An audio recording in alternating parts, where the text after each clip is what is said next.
about what Iran was capable of doing, revealing that in these talks to avoid the war, the Iranians revealed that they had nuclear material to build 11 bombs. But moments like that didn't really sink into the public.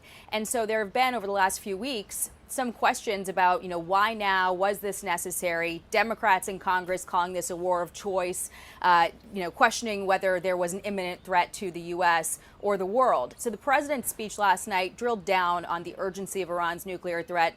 He also talked about the economy and described the shock to it with the spike in energy prices as short term.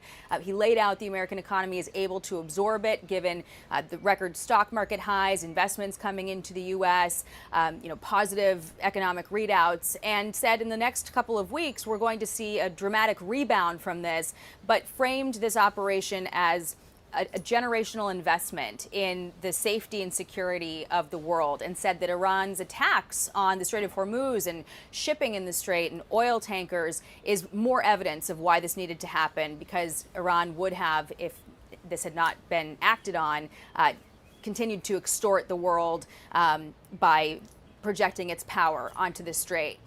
So what he did not say last night is probably as important as what he did say.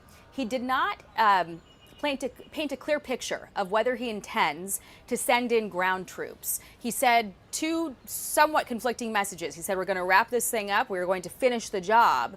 But he also left open the question of whether victory can be declared without going in and extracting Iran's stockpile of enriched uranium. At one juncture, he suggested that the U.S. could wind down this operation without going in to get that uranium, saying basically it would take the Iranians months to get to that nuclear dust. It's buried under so much rubble from the B-2 bombers this summer that obliterated the nuclear sites, and that is under heavy surveillance.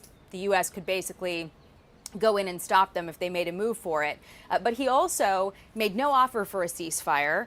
He said that we are going to finish the job, and that he's been receiving a lot of encouragement, including from the families of American service members who died in this conflict, to finish the job.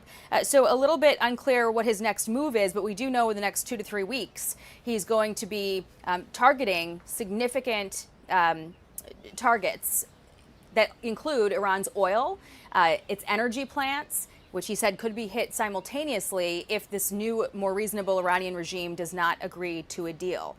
So this was in many ways taking stock of what has happened, justifying this action, praising the U.S. military, telling the Iranians, you better agree or else, and then also leaving a little bit of strategic ambiguity as to what his next move is going to be with respect to ground troops and the uranium. I want to take a few of your questions now. Let's see. How much higher will gas prices go during the final 3-week surge? Well, I don't have a crystal ball, but I can tell you that the president has said over and over again that he was prepared for prices to go higher for oil and gas, and he was also prepared for the stock market to go lower. He has restated that message many times, even as the market was sort of on the fritz.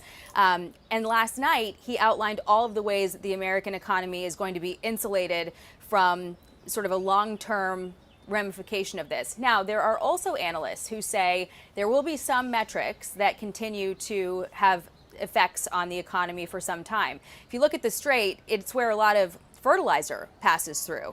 Fertilizer prices have shot up 30% over the course of this conflict. It's planting season right now, and some analysts say that could mean higher food costs. Even as energy prices come down, sort of the whiplash from this, it could have a long tail, and you could see food prices continue to rise even as the energy markets settle. So we will continue to watch it, of course. Whatever it will be determined by how much longer this lasts. What else do we have here, Brett?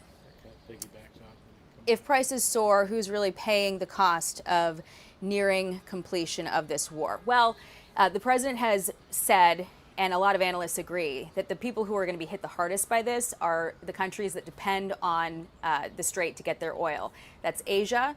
80% or 90% of their oil goes through the Strait, 90% of their LNG. Also Europe. The president told those countries, you got to do two things. You have to buy American, and also build up some delayed courage, as he put it, to go in and take control of the strait. So that will determine, of course, the length and duration of this spike. And the last one is nearing completion timeline, a firm goal or a strategic distraction to keep Iran guessing about the true scale of the 3-week surge. You know, there's a lot of analysis that says that the president did two things last night.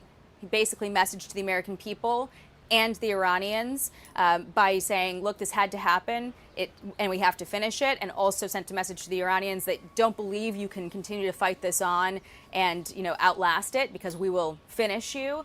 At the same time, you know, he's refused to forecast whether he can achieve victory without getting that uranium, whether he can, you know, send those troops in without fracturing the base. He has refused to weigh in on these things and explained it also, saying, why would I tell you my playbook? At the same time, there are negotiations going on, and certainly administration officials have been very clear about the messages that they're sending to the Iranians, that this is what you have to agree to or else. So there might be some space between what they know and what he is willing to declare publicly right now. And finally, is regime change really a good thing?